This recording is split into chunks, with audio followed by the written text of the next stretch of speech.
Angela, for yourself, how do you incorporate resilient strategies to navigate industry challenges, and how do you encourage your team to build resilience?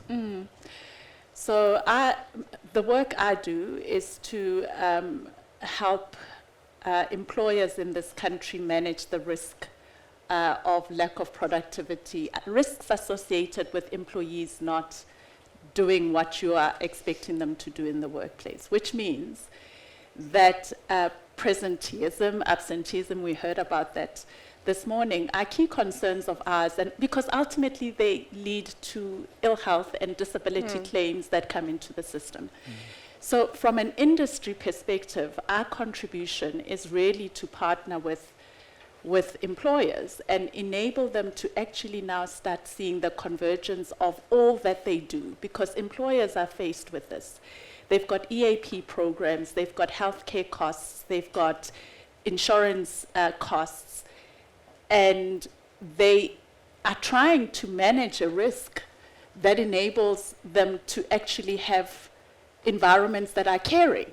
And so the role I think we have as insurers is actually helping them navigate that space so that they can actually be resilient as businesses. So we see ourselves as having a key role in enabling that. So when you think about even reporting, there is a need for integrated reporting of all these elements, not superficially.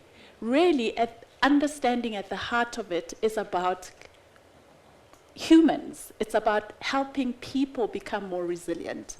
So I think there's a deep need for all of us in businesses to actually reset and understand that it's really not about the widgets.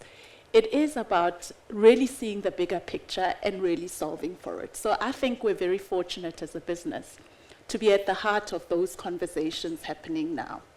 For my team specifically, I think there are things that we learned in the competitive economy that are very relevant. The whole aspect around teamwork is such an important thing. I spend a huge amount of time, and my exco will attest, cleaning out the exco, making sure the mindset is right. There isn't, I dare say, that the most toxic team in any organization is an exco team. Because they don't see themselves as colleagues. They're jostling for something.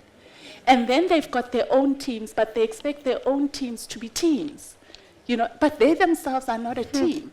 So for me, I spend a lot of time, and with all the teams I've led, pushing this agenda of you are a team, and there is beauty in being part of a team, because in this world where you don't have all the answers, it's great when you can foster teamwork and you can engage on topics and you're able to solve problems.